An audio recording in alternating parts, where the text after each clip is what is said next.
Dr. Eris Thorne felt the Arctic night descend like a burial shroud, an unrelenting pressure that swallowed the usual crackle of permafrost and the thin music of tundra wind. This stillness was not merely absence of sound. It gnawed at his hearing as if a vast, patient mouth had closed around the world. The stars, normally a cold consolation, blinked with unusual, conspiratorial slowness.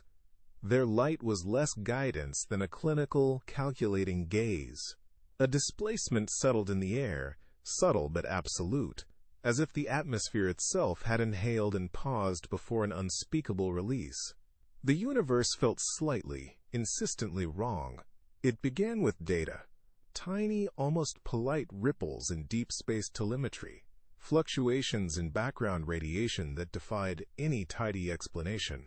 He told himself they were glitches, equipment quirks, the kind of flukes one catalogs and forgets.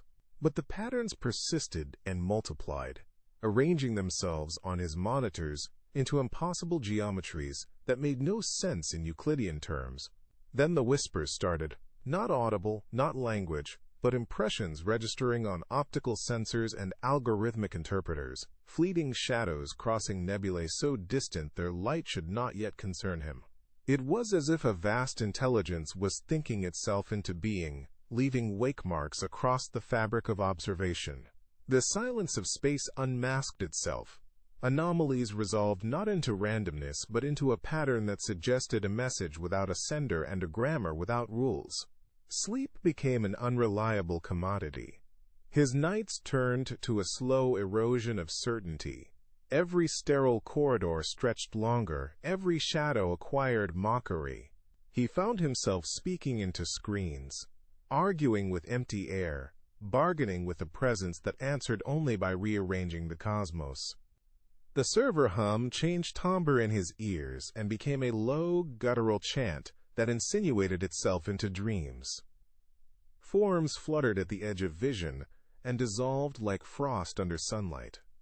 His mind felt mapped and remapped by an indifferent curiosity, not malicious, merely vast and uninterested in human agony.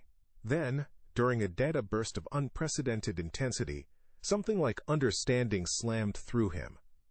He perceived, not through sight, but with some raw, unshielded portion of thought, a consciousness that did not occupy space or time, but composed them. It was a weave of realities, a cognition so vast that galaxies were mere motes in its breadth.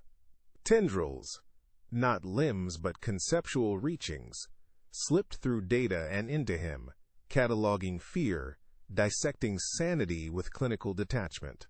He lay a hollow thing while its awareness resonated through him, cold dread becoming an anchor that fixed him to a reality forever altered. The stars outside turned from distant wonders into pinpricks in a sentient hide. He was an observation in a cosmic laboratory, still under study. The whispers continued, now wholly his own symphony.